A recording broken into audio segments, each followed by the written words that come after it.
Assalamualaikum warahmatullahi wabarakatuh. Saya Donna Safriana. Analisis untuk 9 langkah pengambilan keputusan pada kasus 4. Langkah pertama, apa saja nilai-nilai yang bertentangan dengan kasus 4?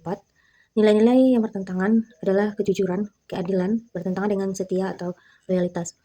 Tari ingin menegakkan kejujuran dengan mengembalikan dompet kepada Nina, tetapi di sisi lain, Tari juga menjaga hubungan baik dengan Rara sebagai sahabat dekatnya. Selain itu, terdapat nilai keadilan karena dompet tersebut merupakan hak milik Nina yang harus dikembalikan. Pada langkah kedua, siapa saja yang terlibat dalam situasi kasus 4?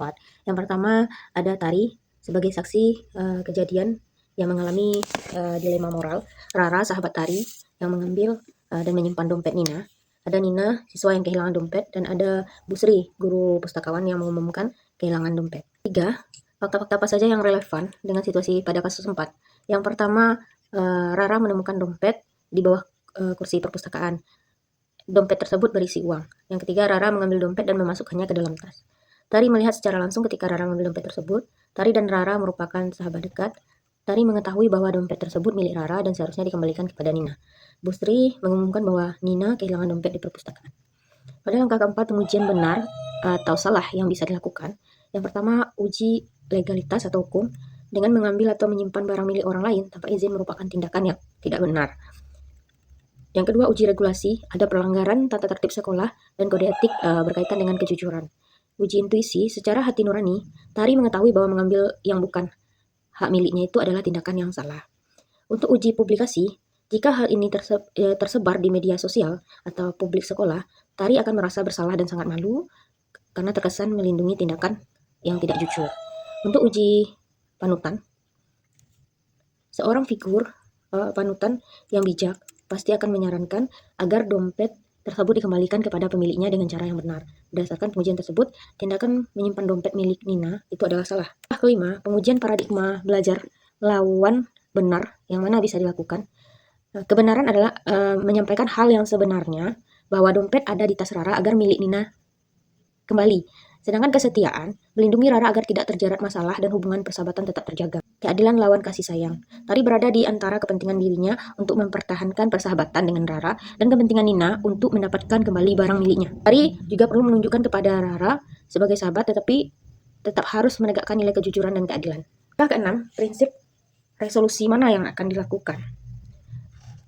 Prinsip resolusi yang paling tepat adalah berpikir berbasis peraturan dan berpikir berbasis kepedulian.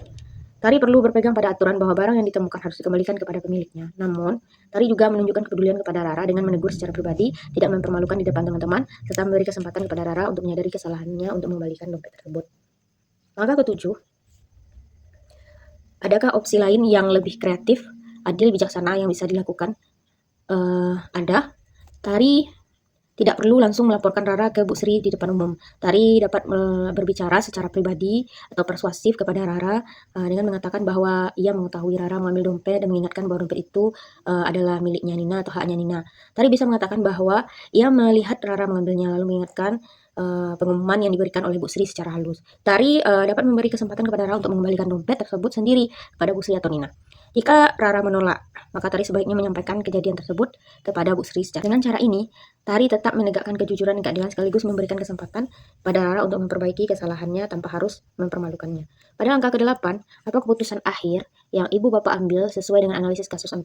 Jawabannya, keputusan akhir saya, Tari harus melakukan pendekatan personal terlebih dahulu atau menegur dan mengajak Rara secara jujur, namun empati tetap mengembalikan dompet Nina secara mandiri, menyampaikan kebenaran dan memastikan dompet Nina dikembalikan.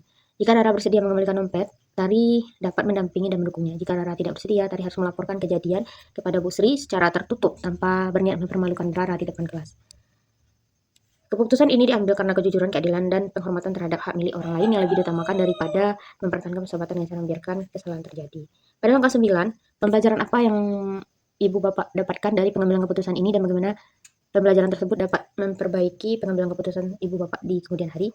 Pelajaran yang dapat saya ambil berdasarkan kasus 4 ini adalah keputusan itu tidak selalu mudah karena sering terdapat beberapa nilai yang saling bertentangan Dalam situasi seperti ini, keputusan tidak boleh hanya didasarkan pada perasaan atau kedekatan dengan seseorang atau rasa takut terhadap konstitusi.